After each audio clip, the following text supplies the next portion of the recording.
What's up, everybody? Welcome to Podcast Now. I'm Alex. In this video, we got to talk about the biggest news of the day, biggest news potentially of the entire year. GTA has a release date, but it's been delayed. And, I really think this is overall a net positive. I think, yes, we were all kind of hoping, but I think a lot of us were expecting 2026. This is Rockstar we're talking about, and to be honest with you, there's already some people out there that are saying, hey, don't be too shocked if it gets delayed again from the end of May next year to maybe like in October, similar to like a Red Dead Redemption 2. So, of course, we have the actual release date of May 26, 2026. It's a Tuesday. That's, I guess, somewhat interesting to note, and over a year away. We don't get this all that often, right? Like, you got Starfield way back in the day that I think did a very similar thing. GTA, not a lot of games will announce a release date a year plus out. Normally, you hold on to it, but I very much, I can respect actually a few things. I can respect them being so,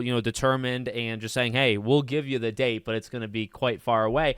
I can also respect them doing it, and also kind of like just laugh out of how crazy that they did it, and then we're still not going to see anything. They didn't show anything. They didn't show like an image to like make people feel less upset or whatever. But honestly, no. I mean, I do take it as a net positive, and I don't see too much wrong with it. This is where it comes in handy, liking more than one game. Now, look, and I've talked about this before on the channel, like some people buy their 2 or 3 games a year. Some people have been waiting for GTA for like a decade. Like, I do understand that. You got to sometimes break out of the bubble that we put ourselves in. But, for me, having like 30 games I'm looking forward to this year, it really is not that big of a deal to me. To be honest with you, I almost look at the positive and say, okay, we can get a little bit more spacing out in the fall. And then honestly, a lot of games that were probably worried about this can now just come out. If you think about May and June this year, and you kind of go into next year, it actually, like, I think late May actually makes a ton of sense for a GTA, because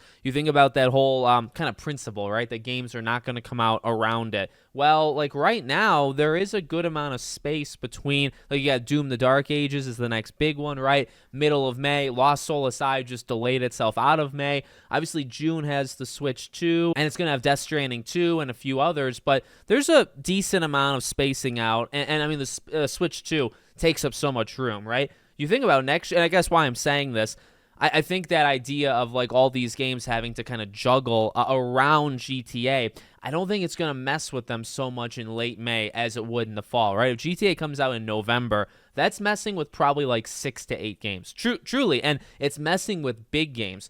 It coming out at the end of May, I mean, you put your game in the beginning of May, or you put your game in like late June. And like for me, I'm an anti-outside individual. I hate the sun. I'm like a vampire, and I'm not going to do anything in the summer. I mean, I will, but it just will be, indoor activities. So, I understand. I mean, I think some people are actually kind of opposed to it for that reason as well. That's very close to the summer, and people do factually like do things outside during that time, unlike myself. So I can understand that, but I do think this is probably a pretty good scenario. You get the date, you can plan for it, you can take off a month of work or whatever. It gives you enough time. It lets the games that are going to come out in the fall, they're going to be able to do it kind of whenever they feel like it, right? And they can space themselves out more naturally, in late May than they could have in the fall. So I think overall pretty okay. I'm not too beat up about it. I am very excited that we actually got the date. Yeah, it's a year plus away. We still got a lot of time until the game comes out, but getting a release date, I mean, you think about it, like this was a pretty impactful day. We've been waiting for a date. I know it's not the date we wanted,